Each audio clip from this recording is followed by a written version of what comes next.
आप सुधरने को तैयार हो जाएं, आप में तुरंत उम्मीद जग जाएगी कि दुनिया भी सुधरेगी। कोई आपको मिले और कहे इस दुनिया में कुछ नहीं हो सकता, तो साफ समझ लेना कि वो ये कह रहा है कि मेरा कुछ नहीं हो सकता। कोई मिले और कहे कि मेरी बीवी सुधरने से रही, तो साफ समझ लेना कि वो कह रहा है मैं सुधरने से रहा। जो सुधरने लगेगा उसको तत्काल दिख जाएगा कि सब सुधर सकते हैं, सबको सुधरना चाहिए, सब सुधरने को आतुर हैं। निर्मलता का, निर्दोषता का स्वाद ऐसा होता है कि फिर वो स्वाद तुम सब में बांटना चाहते हो। तुमसे ये बर्दाश्त ही नहीं होगा कि तुम तो निर्मल हो गए और बाकी सब मलिन रहे। तो तत्काल तुम में उम्मीद जग जाएगी। उम्मीद से आगे श्रद्धा।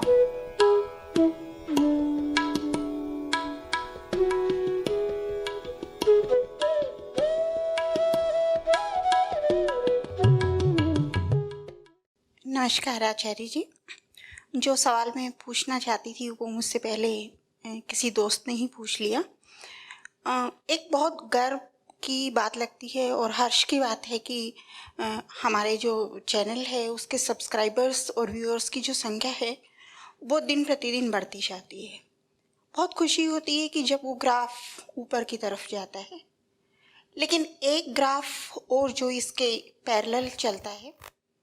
मेरे कुछ जानने वाली दोस्त हैं जो इस चैनल से जुड़ी हुई हैं, जो सुनती हैं और हालांकि किताबें अभी मांग के पढ़ती हैं, लेकिन उनके मन में एक अहंकार का भाव मुझे लगता है कि वो एक स्टेप ऊपर हो जाता है कि जब वो बड़े गर्व के साथ कहती हैं कि हाँ हमने भी सब्सक्राइब किया है, हम सुनते हैं, हमें भी पता है, बुक्स चाहे हम खरीदते हैं या यूट्यूब पे हम पढ़ लेते हैं। बात यहाँ तक ठीक लगती है कि चलिए एक रास्ता लोगों को दिखाया गया है और वो उस रास्ते पे सही चल पा रहे हैं। लेकिन अगले दिन जब उनके साथ वार्तालाप होती है तो ज़िंदगी के जो किंतु और परंतु हैं वो जस के तस वहीं के वहीं रह जाते हैं। वही अपनी mental harassment, social harassment, financial harassment और न जाने कितनी तरह की जो प्रॉब्लम्स हैं जो अब तक ज़िंदगी में चली आ रही हैं वो अभी भी उसी लेवल पर हैं। तो जब कोई डिस्कशन होता है तो अगर उन्हें ये कहा जाता है कि आप इतने 2 सालों से 3 सालों से सुन रही हैं, पढ़ रही हैं, तो आचार्य जी का कहना है कि ये मत दिखाओ कि कितना जानते हो, ये दिखाइए कि जी कैसे रहे हो। तो यहाँ तो सिर्फ आपका जो मानसिक, आपका जो बौद्धिक स्तर है वो ऊपर हुआ है, व्यवहार में वो चीज़ें आपके अभी तक भी नहीं आ पाई हैं। तो आप जो भी आपकी परिस्थिति है उसको लेकर आप समझौता क्यों करती हैं? अगर आप आचार्य जी की ही बात को मान के चलती हैं तो उन्होंने कहा कि विकल्प आपके सामने है, जो आपको ठीक लगता है आप उसमें से चुन लीजिए। अब यहाँ उनका जवाब होता है कि उन्होंने तो कहा है कि जो आपकी आत्मा को उत्थान नहीं दे सकता आप वहाँ से हट जाइए, उन्हें छोड़ दीजिए। पर छोड़ के जाएं कहाँ? रहना तो इसी माहौल, इसी पारिवारिक, इसी सामाजिक परिवेश में ही है। और ऊपर से फिर आचार्य जी ही कहते हैं कि स्त्रियों को तो प्रकृति ने ही ऐसा बनाया है कि उसे एक संबल की ज़रूरत है। माने कि हर स्तर पर आपके ही कहे हुए वाक्यों को अपने पक्ष और विपक्ष में दोनों तरीके से इस्तेमाल कर लिया जाता है। तो यहाँ पर मुझे लगता है कि अध्यात्म को वो सिर्फ एक पेन किलर की तरह इस्तेमाल करना चाहते हैं कि इंस्टेंट जो अभी समस्या है उससे समाधान हो जाए और जो रूट है, हमारी डीप रूटेड जो हमारा कॉज है वो बना रहे। यहाँ मुझे लगता है कि क्या महिलाएं और साथ में माफ़ कीजिएगा वो लोग भी, वो जो शारीरिक रूप से पुरुष हैं लेकिन हो सकता है कि स्वभावगत स्त्रीण हैं अभी भी, मेरा मानना है मैं ये सवाल पूछना चाहती हूँ कि क्या अध्यात्म हमारी रोज़मर्रा की ज़िंदगियों के लिए एक पेन किलर का काम करे या उस समस्या को ही जड़ से ख़त्म कर दें ताकि वो समस्याएं हमारी ज़िंदगी में रहें ही ना। फिर वो सवाल ये आता है कि क्या करें? जो विद्रोह, जो हमारे प्रति कुछ भी हरासमेंट है किसी भी तरह का, उसे बर्दाश्त कर लें, करने वाले को माफ़ कर दें या उसके प्रति हम विरोध करें? तीनों में से हमारे पास कौन सा ऑप्शन होना चाहिए? तो इसके बारे में मैं आपसे कुछ प्रकाश चाहती हूँ। बैठिए। देखिए, मैंने कोई बात अगर कही है तो उसको उद्धृत करना तो गलत नहीं है, पर उसको आधा उद्धृत करना अर्थ का अनर्थ कर देता है। मैंने कभी कह दिया होगा कि प्रकृति ने महिलाओं को ऐसा बनाया है कि उनको सहारे की ज़रूरत पड़ती है। शारीरिक तौर पर तो प्रकृति ने महिला को अपेक्षतया दुर्बल ही बनाया है। इतना तो याद रह गया, और ये नहीं याद रहा कि मैंने कहा है कि शरीर नहीं हो, प्रकृति नहीं हो, चेतना हो आप। शरीर होगा जैसा होगा, चेतना तो मुक्ति ही चाहती है ना, चाहे स्त्री की हो पुरुष की हो। प्रकृति ने आपको कैसा बनाया है ये बात याद रह गई, लेकिन प्रकृति के पार जाना ही चेतना का लक्ष्य है, ये बात याद नहीं रही। प्रकृति ने तो हम सब में 100 तरह के गुण दोष भर दिए हैं। क्या करें उसका? कुछ नहीं कर सकते। स्त्रियों में स्त्रियों वाले दोष भर दिए हैं, पुरुषों में पुरुषों वाले दोष भर दिए हैं। उसका क्या करें? प्रकृति ने बनाया है ऐसा, माँ है उसने बना दिया ऐसा। मैं उसके आगे क्या कहा करता हूं? मैं क्या कहता हूं? प्रकृति ने तुम्हें जो कुछ भी दिया है, तुम्हें उसी का उपयोग करके उसका उल्लंघन करना है, तुम्हें आगे जाना है, बियॉन्ड।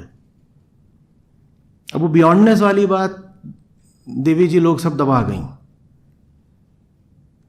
जो बार बार मैं बोलता हूं, आगे जाओ, बंधनों को जानो और फिर उनका उल्लंघन कर दो, तोड़ दो। वो बात बिल्कुल पचा गई। ये चीज ठीक नहीं है। अब आप जो कह रही हैं कि क्या करें अगर घर में ऐसा माहौल हो वगैरह, देखिए इसकी कोई निश्चित सी एक दवाई नहीं हो सकती। आप चिकित्सक के पास जाते हैं, कोई चीज़ ऐसी भी होती है जिसमें वो कहता है ठीक है आप कल ही आ जाइए, आपकी एक छोटी सी सर्जरी है, मैं कर दूंगा, खेल ख़त्म, उसके बाद आपको चिंता करने की कोई ज़रूरत नहीं है, 20 मिनट का ऑपरेशन है बस, कोई छोटी सी गांठ है मान लीजिए शरीर में कहीं, वो निकाल के ख़त्म कर दूंगा। और ऐसी भी चीज़ें होती हैं जिनकी दवा 6-6 साल चलती है, और ज़रूरी नहीं कि जिस चीज़ की दवा 6 साल चल रही हो कोई बहुत गंभीर ही मसला हो। वो कोई साधारण सा त्वचा रोग भी हो सकता है, लेकिन क्रॉनिक है, वो चल रहा है, 6-6 साल उसकी दवाई चलेगी, तब जाकर के कुछ उसमें सुधार आता है। तो इसमें कुछ बताया नहीं जा सकता कि अगर जीवन में लोग हैं जो परेशान करते हैं तो उनका करना क्या है। ये तो आपकी अपनी ललक पर निर्भर करता है, समझ पर निर्भर करता है, मुक्त हो जाने की कितनी गहरी आकांक्षा है इस पर निर्भर करता है, दूसरे व्यक्ति से संबंध में गहराई कितनी है इस पर निर्भर करता है। नहीं तो एक टका सा जवाब तो ये हो सकता है कि कोई बहुत परेशान कर रहा है तो बाहर निकलो, छोड़ो, क्या कर रहे हो। लेकिन ये टका सा जवाब बहुत काम का नहीं होता, क्योंकि बहुत बार ऐसा भी होता है कि वो जो दूसरा व्यक्ति है जो आपको परेशान कर रहा है, हो सकता है उसमें सुधरने की, बच जाने की संभावना हो, हम उस संभावना को भी खारिज नहीं कर सकते ना। तो इसमें बहुत सारी बातें होती हैं, कई वेरिएबल्स होते हैं, उनको सबको दिमाग में लेकर के काम करना होता है, लेकिन नीयत यही रखनी होती है कि कुल मिलाकर के मुझे सफाई चाहिए, शांति चाहिए, मुक्ति चाहिए। और देखिए ये वाली बात कि आचार्य जी ने बोला कि जहाँ मन साफ ना होता हो उस जगह पर नहीं रहो, ये बात बिल्कुल है। और हमें ये भी दिख गया है कि हम जिन जगहों पर हैं, जिन रिश्तों में हैं, वहाँ मन गंदा ही गंदा होता रहता है, लेकिन छोड़ के जाएं भी तो जाएं कहाँ, रहना तो यहीं पर है ना। इस बात का किसी के पास कोई जवाब नहीं हो सकता। इसका कहीं कोई जवाब नहीं है, न किसी ग्रंथ में है, न किसी गुरु ने दिया, न मेरे पास है।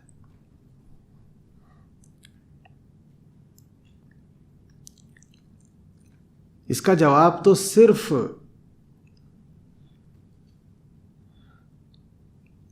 आपकी मुमुक्षा दे सकती है। ललक कितनी है, भीतर कितनी जोर से आग धधक रही है, सिर्फ वहां से जवाब आ सकता है। क्योंकि उस जवाब को जीना तो आपको पड़ेगा ना। गुरुजी आपको बोल दें कि नहीं नहीं, जो चीज़ गलत है उसको आज ही खत्म करो, नया जीवन शुरू करो। गुरुजी सिर्फ बोल देंगे, ये सब करेंगे आप, और ये सब करा आपने, और करके उसको झेलने का आप में मादा ही नहीं है, तो भुगतना भी फिर आपको ही पड़ेगा। नहीं, तो ये तो बहुत व्यक्तिगत बात होती है कि मुझे कितनी दूर तक जाना है। जिन्हें बहुत दूर तक नहीं जाना, आपने बिल्कुल ठीक कहा, अध्यात्म उनके लिए मनोरंजन मात्र है, पेन किलर। थोड़े बहुत अपना मज़े ले लो, अपना करो। हर तरह के दुनिया में देखिए प्राणी हैं, किसी को अंत तक जाना है, किसी को बस मनोरंजन कर लेना है। आप जो भी प्रकार ढूंढेंगी आपको मिल जाएगा।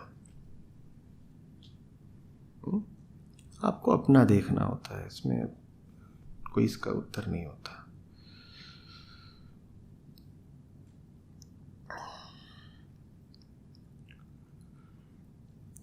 रहना तो यहीं पर है।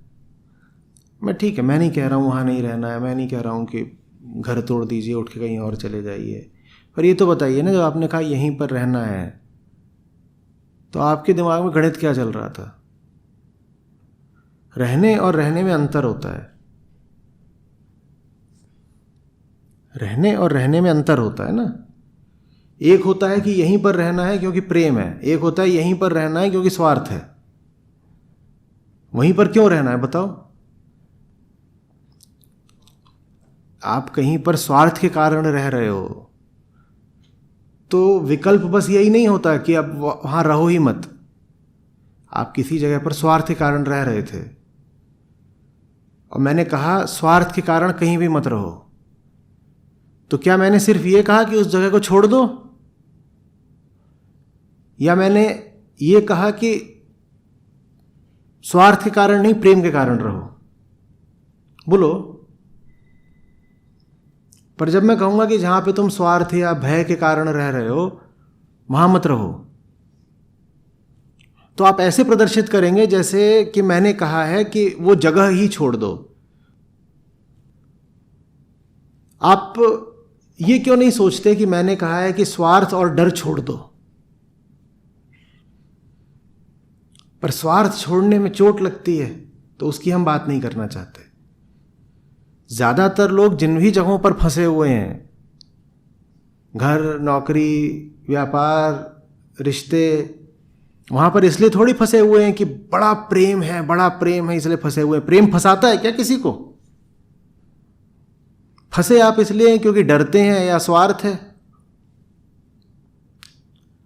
फियर एंड ग्रीड के अलावा क्या होता है जो आपको फंसा ले चूहेदानी में?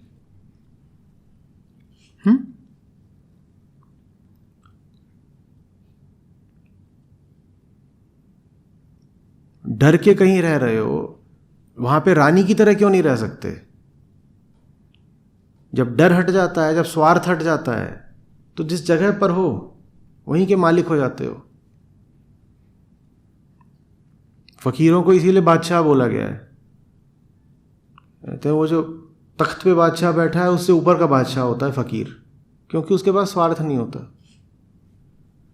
फिकर का फाका करे ताका नाम फकीर।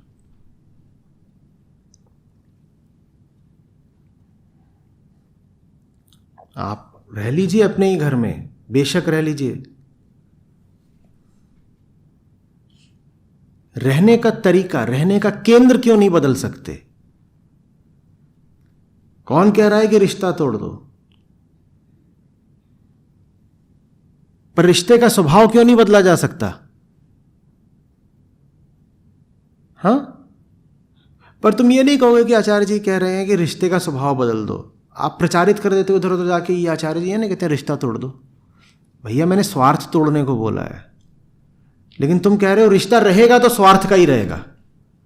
रिश्ता अगर रखूंगी तो स्वार्थ का ही रिश्ता रखूंगी, और अगर आचार्य जी बोलेंगे कि स्वार्थ का रिश्ता नहीं रखना है तो मैं कहूंगी कि फिर रिश्ता ही तोड़ दो। फिर काहे के लिए इस आदमी को ढूंढना है? इसमें ऐसा है ही नहीं कुछ, गंधाते ऊद बिलाओ जैसा तो है ये। इसके साथ काहे को रहेंगे? एक ही चीज इससे मिलती थी, महीने का बंधा बंधाया रोकड़ा। अगर आचार्य जी कह रहे हैं स्वार्थ का रिश्ता इससे रखना ही नहीं है, तो फिर काहे को इससे रिश्ता रखेंगे? मैं कह रहा हूं प्रेम का रिश्ता नहीं हो सकता क्या? प्रेम, जी प्रेम हटाइए, रोकड़ा बताइए। रोकड़ा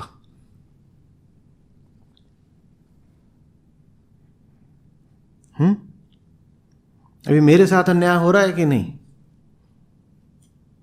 कह रहे घर तोड़वाने की बात कर रहे हैं, मैं स्वार्थ तोड़वाने की बात कर रहा हूं। मुझे तुम्हारे घर पे बुलडोजर चला के क्या मिलेगा?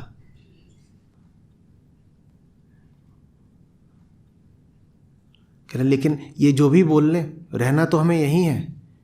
मैं कहाँ कह रहा हूं कि तुम अपना सामान पैक करके कहीं और भाग जाओ, पर जहां रह रहे हो वहां जानवर की तरह रहना जरूरी है क्या? टॉमी, मैं कह रहा हूं क्या कहीं और चले जाओ, लेकिन जहां रह रहे हो वहां इंसान की गरिमा के साथ नहीं रह सकते क्या? ये बोल रहा हूं।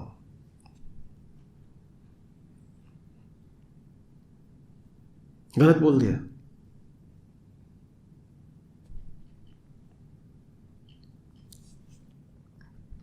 और इसमें कोई आप ताज्जुब मत बताइए कि कोई 2-2, 3-3 साल से सुन रहा है तो भी उस पर कोई अंतर क्यों नहीं पड़ा।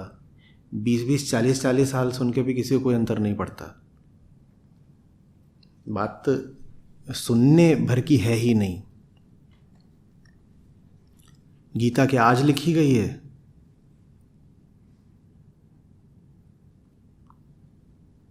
तो कृष्ण की बात तो सदा से उपलब्ध रही है।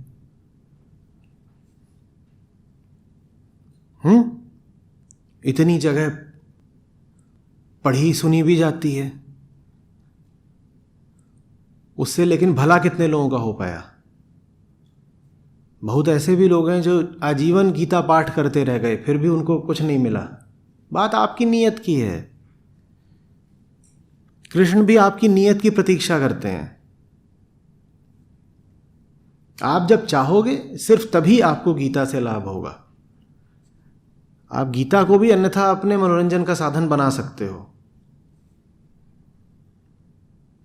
तो ये कोई तर्क नहीं हुआ कि ये कौन से हैं, इनको तो वो 2 साल से सुन रही हैं लेकिन उनको कोई फायदा तो हुआ नहीं। 200 साल में भी नहीं होगा। क्यों होगा? क्यों होगा?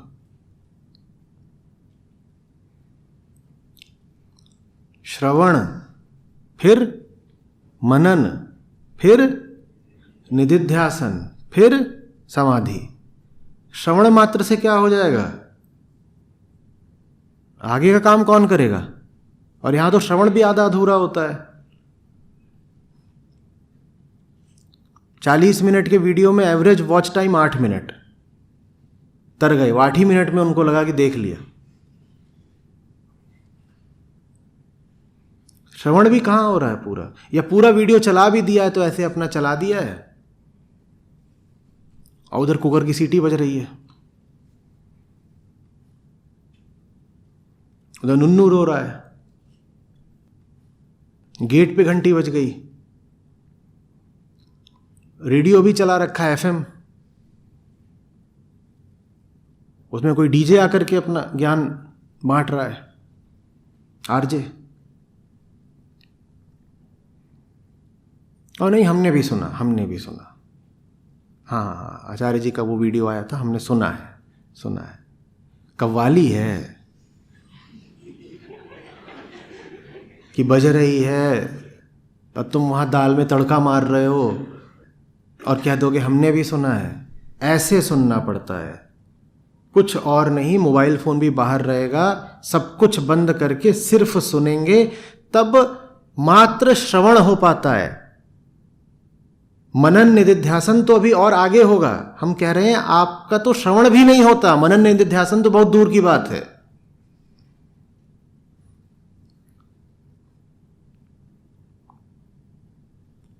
ये बातें अभी आप जैसे सुन रहे हो, ये बातें रिकॉर्ड हो रही हैं, वीडियो में जाएंगी। वो वीडियो वाले ऐसे ही सुनेंगे जैसे आपने सुनी। हाँ, श्रवण तो हो नहीं पा रहा, आगे के काम कैसे होंगे? ईमानदारी से बताइएगा, आप में से कितनों के साथ ऐसा हुआ है कि कुछ देख रहे थे वीडियो वगैरह, मेरा ही मान लीजिए, और आधे में ही छोड़ दिया कभी ना कभी? लो, सभी के साथ हुआ है। अब यहां आधे में छोड़ के दिखाओ।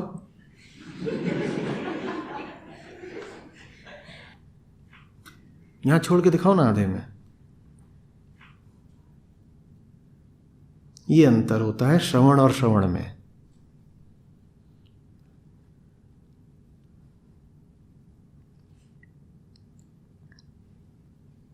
YouTube क्या है? YouTube वैसा है जैसा सांत्वना, बेचारे यहां आ नहीं पाए तो चलो रिकॉर्डिंग ही देख लो। ऐसा है कि जैसे पार्टी हो गई हो और जो उसमें आ नहीं पाए उन्हें तस्वीरें भेजी जाएं, उन्हें क्या मिलेगा? बढ़िया बना है हरा भरा कबाब, जो पार्टी में आए थे उन्होंने खा लिया, बाकियों को वीडियो भेजा गया YouTube पर। उन्हें क्या मिला है? माखन माखन संतों ने खाया, छाछ जगत बपरानी। जिनके पास इतना समय नहीं, इतनी निष्ठा नहीं, इतने संसाधन नहीं कि सामने आकर बैठें, उनको YouTube रूपी सांत्वना दे दी जाती है, कंसोलेशन। लो बेटा तुम ये रख लो, फोटो देखो, फोटो स्वादिष्ट है ना? हाँ बहुत बढ़िया है, फोटो देखो। वो फोटो से स्वाद लेते हैं भोजन का। वो भी आधा अधूरा। तो अभी मनन निधिध्यासन दूर है, श्रवण भी। पहली बात तो 40 मिनट के वीडियो में 10 मिनट, वो भी कुकर की सीटी के साथ, वो भी सामने ना बैठ के, स्क्रीन के सामने बैठ के।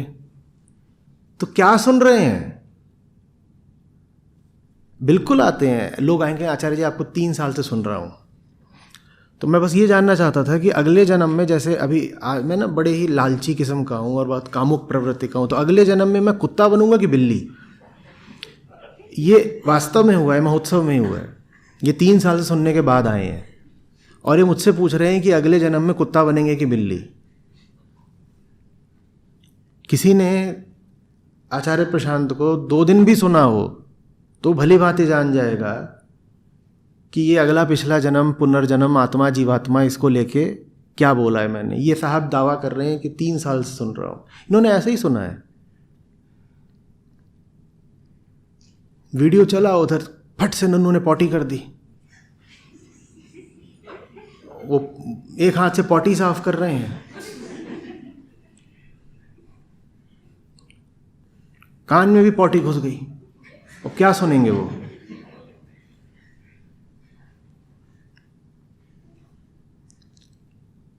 ये बातें सुनने के लिए बहुत शांत, बहुत एकाग्र होकर के बड़ी निष्ठा से बैठना पड़ता है, सारे जगत को दूर करके, संसार को बिल्कुल किनारे रख के।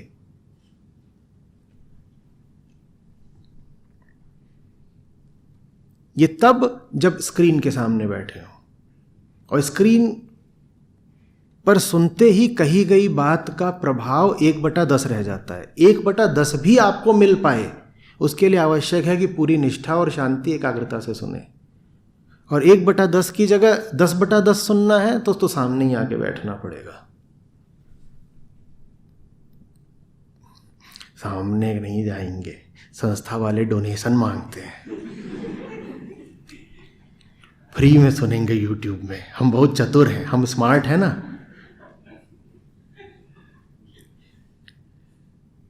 सामने चले जाएंगे, हमको ऐसे मुफ्त में आके बैठने दें। ये संस्था बड़ी लालची है। पुराने समय में तो जब साधु फकीर गांव गांव घूमते थे तो अपना बोलते रहते थे, कोई भी आके सुन लेता था। ये आचार्य जी की संस्था वाले लेकिन कहते हैं नहीं, डोनेशन होना चाहिए। डोनेशन नहीं है तो वॉलंटियरिंग करिए, तब आओगे।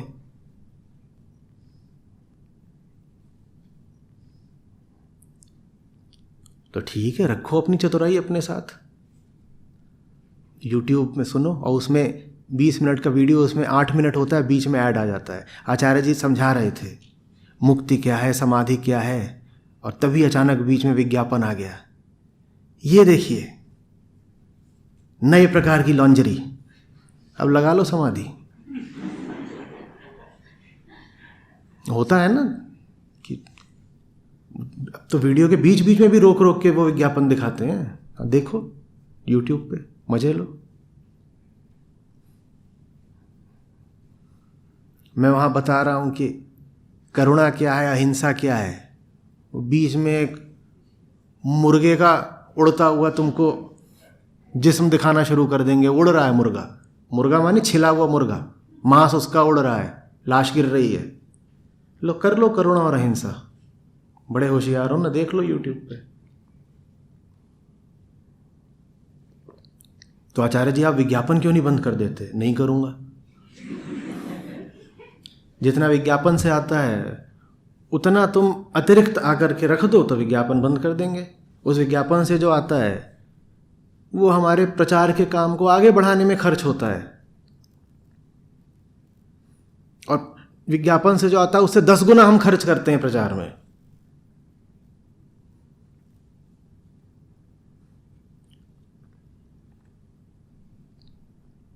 देखो यूट्यूब पर। और बताता हूं, ये उदित खड़ा है, इसने पता है क्या करा है? शास्त्रों पर जितने सबसे ज़्यादा गहरे वीडियो हैं वो सब लॉक कर दिए हैं। अब धीरे धीरे मैं पीछे बढ़ के खुलवा रहा हूँ, एक नया चैनल ही बना दिया है शास्त्र ज्ञान नाम से। तो माखन माखन तो यूट्यूब पर है भी नहीं। यूट्यूब पर तो यही सब है बस, जो सवाल पूछते हैं आकर के। हवस बहुत उठती है, आचार्य जी क्या करें? सीधे एक दिन में 2.5 लाख व्यूज।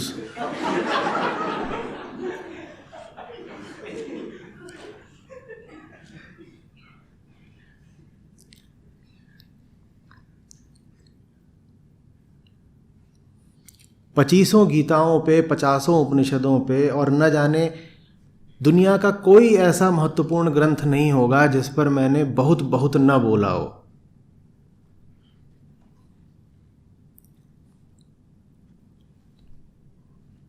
उसको आप कौन सा देख रहे हो यूट्यूब पर?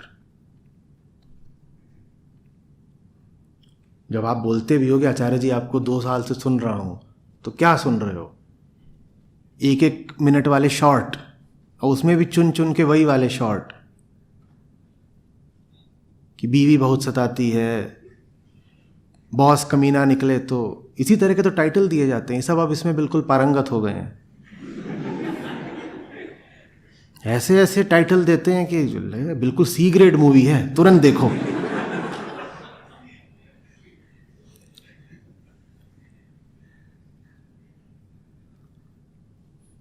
यूट्यूब पे कह रहे हो सुन रहे हो, तो उस पे भी क्या सुन रहे हो? यही सब तो, प्रेम का नाम, हवस का काम, घर घर में पॉर्न स्टार, ये सब बहुत देखा है लोगों ने। 15-15 मिलियन, 40-40 मिलियन तक इनके व्यूज हैं। जो असली वीडियोस हैं वो 200-400 व्यू पे पड़े हैं, वैसे हजारों हैं। जल्दी से प्रभावित मत हो जाइएगा अगर कोई कह दे कि उसने आचार्य जी को 2 साल से सुना है। 2 साल से क्या सुना है? 2 साल से कौन सा वाला कंटेंट सुना है?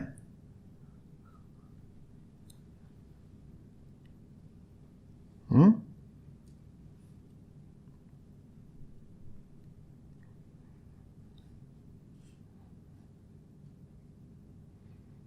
मिलते हैं लोग ऐसे भी, ओ मैं आपकी बहुत बड़ी फ़ैन हूँ, मैं आपकी बहुत बड़ी फ़ैन हूँ, प्लीज़ प्लीज़ प्लीज़ प्लीज़, ये वो ऐसा ऐसा पूरा बता दिया। फिर मैं सेल्फी ले सकती हूँ, हाँ ले लीजिए, ये आपका नाम नहीं याद आ रहा।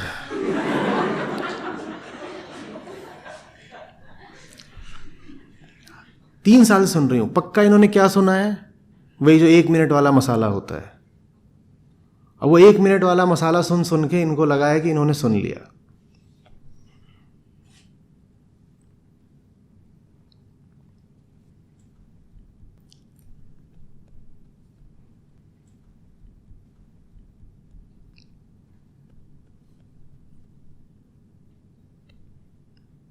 आप संतुष्ट नहीं लग रही हैं।